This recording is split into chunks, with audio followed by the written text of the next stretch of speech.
Bonjour, c'est Ronan Lemoire. Avec Raconte-moi Rennes, je vous propose de découvrir quelques grands moments de l'histoire de notre ville.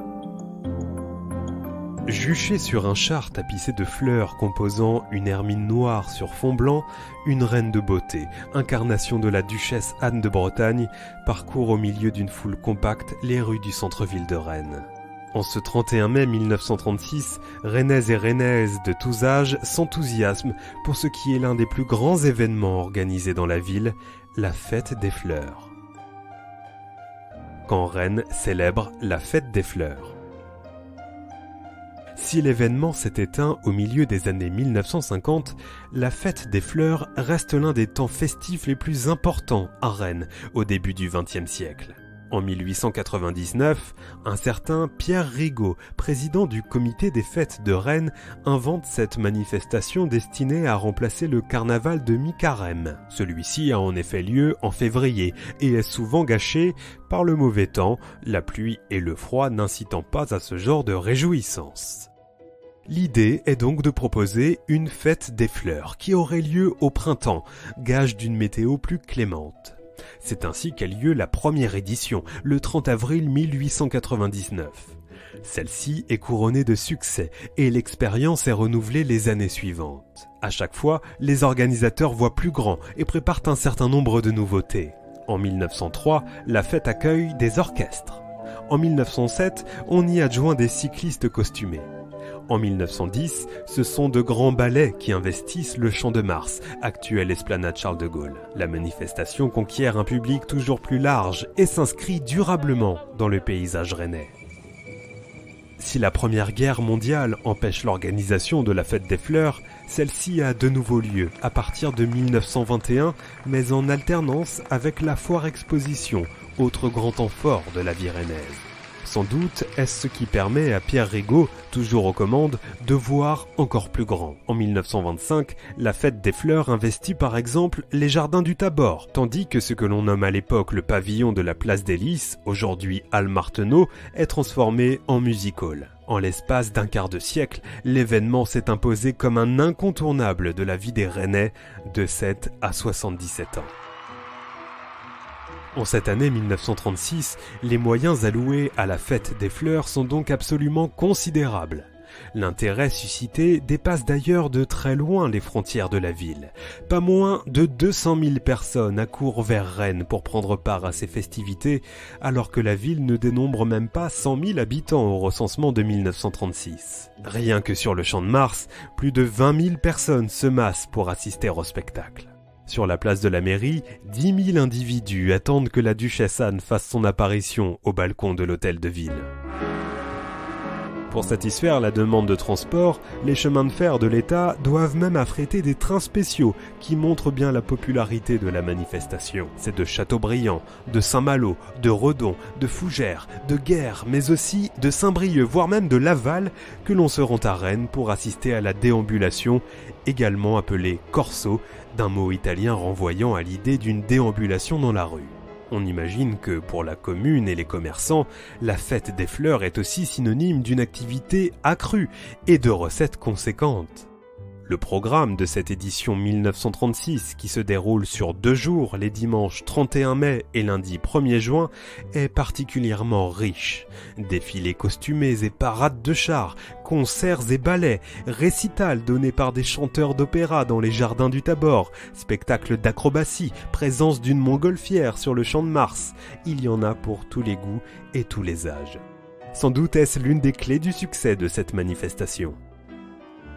L'ambiance est résolument bon enfant et tient autant de la kermesse que du carnaval. Sous les yeux des spectateurs circulent des édifices plus ou moins brinque-ballants, scénettes amusantes sollicitant l'imaginaire populaire. C'est ainsi, par exemple, que le char de la Chambre syndicale des voyageurs et représentants de commerce est un phare recouvert de fleurs blanches émergeant d'un récif sur lequel reposent 3 marins et une bannière, une idée originale et une réalisation parfaite, dit la presse. À en croire l'Ouest éclair, dont on peut toutefois douter de la parfaite sincérité puisque le quotidien catholique rennais compte parmi les organisateurs, le spectacle est absolument grandiose. Le cortège, faut-il essayer de le décrire? La plume est malhabile à le faire. Jamais palette d'artistes ne réunit une telle harmonie de couleurs.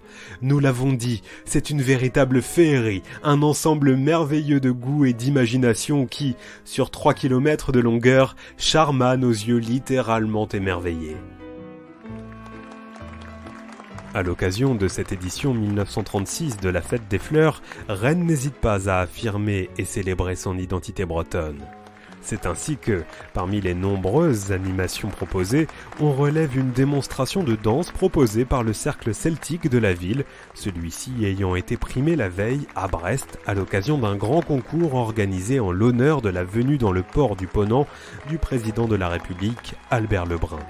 Mais l'un des clous du magnifique spectacle que constitue ce corso est assurément l'arrivée de la duchesse Anne.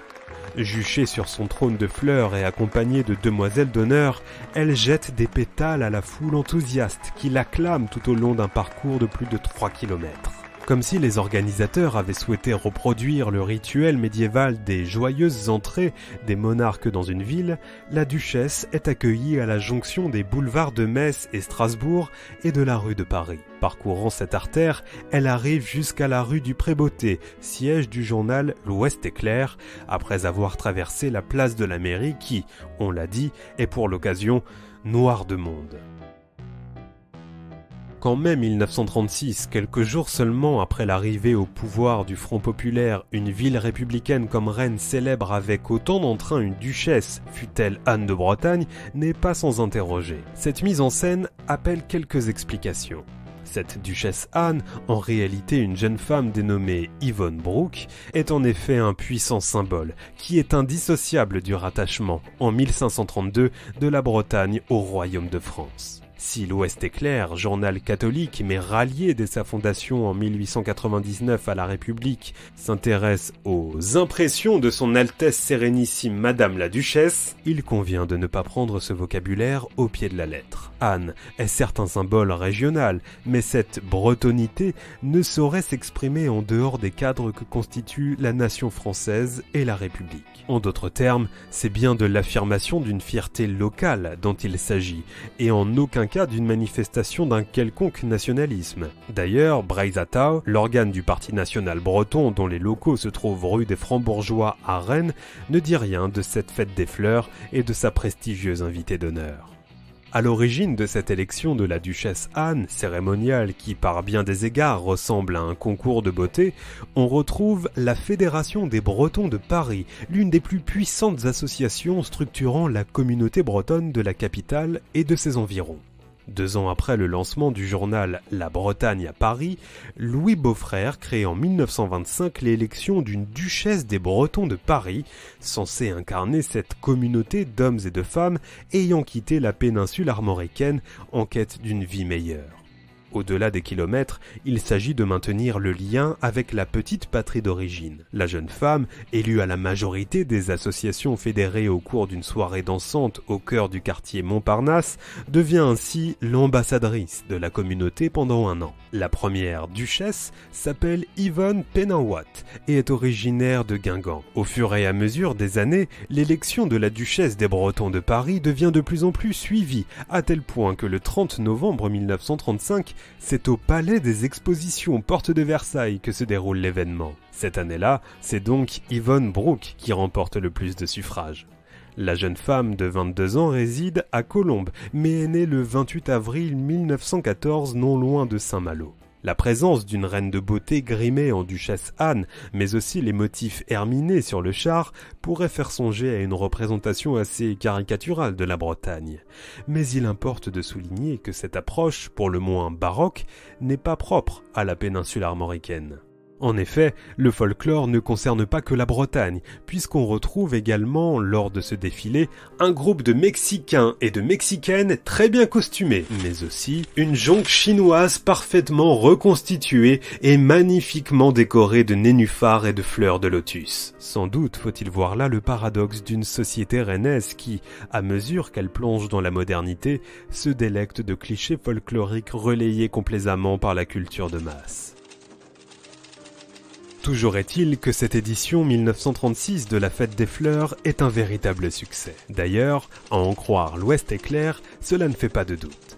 Il s'agit bel et bien là de la plus belle des fêtes que connaisse la région de l'Ouest. Si l'on veut bien admettre qu'il s'agit là d'une indéniable réussite, comme le rappelle d'ailleurs la foule considérable qui se masse pour venir assister au spectacle, le propos mérite sans doute d'être nuancé. Il est assez révélateur de constater qu'à Brest, la Dépêche ne dit rien de cette fête des fleurs. Certes, l'édition nantaise de l'Ouest éclair affirme en une que cette manifestation est un triomphal succès, mais on a vu que ce titre était partie prenante de l'organisation de cet événement. Le Phare de la Loire, l'autre grand quotidien du chef-lieu du département de Loire-Inférieure, n'en dit pas un mot. Même chose en ce qui concerne la Mayenne à Laval et le Moniteur des Côtes du Nord à Saint-Brieuc. Pour le Petit Courrier, quotidien publié à Angers, c'est le 53e congrès des sapeurs-pompiers de France organisé à Saumur qui fait l'actualité ce week-end du printemps 1936. Il faut dire que Rennes n'est pas la seule ville à organiser une fête des fleurs. Partout en France, de nombreuses communes organisent des manifestations semblables. À Luchon, en Haute-Garonne, c'est en 1888 qu'est célébrée la première fête des fleurs. À Fécamp, en Normandie, c'est en 1906 qu'a lieu la première édition de ces festivités à la gloire de l'horticulture, du commerce et de l'industrie. Si l'entre-deux-guerres marque véritablement l'apogée de ces manifestations, celles-ci n'ont pas complètement disparu. À Luchon, la fête des fleurs est toujours célébrée, mais pendant le mois d'août, activité touristique oblige. À Nantes, les Floralies internationales, qui ont lieu tous les 5 ans, comptent parmi les plus importantes manifestations du genre. Sans doute faudrait-il plus insister sur la dimension carnavalesque de la fête des fleurs pour mieux saisir cet événement et, tout particulièrement, l'édition qui enchante la ville de Rennes en ce printemps 1936. Car c'est bien cela, en définitive, qu'offrent ces chars ornementés et les nombreuses animations organisées autour du corso. Une parenthèse, une sorte de respiration dans une période difficile marquée par de nombreuses tensions. Les élections législatives qui, quelques semaines plus tôt, portent au pouvoir la coalition de Front Populaire menée par Léon Blum, est au cœur de nombreuses crispations. Il n'est à cet égard pas exagéré de parler de véritables fractures de l'opinion, tant les débats sont vifs et les positions, semble-t-il, inconciliables. Et c'est justement ce qui frappe lorsqu'on se penche sur cette édition 1936 de la Fête des Fleurs à Rennes. L'espace de quelques heures, il n'y a plus ni droite ni gauche. Comme si les divisions étaient momentanément effacées face à l'émerveillement suscité par le défilé de ces chars décorés. Quand Rennes célèbre la Fête des Fleurs, un récit écrit par Erwan Le Gall, docteur en histoire contemporaine à l'université Rennes 2. C'était Ronan Lemouer, à bientôt pour un nouvel épisode de Raconte-moi Rennes.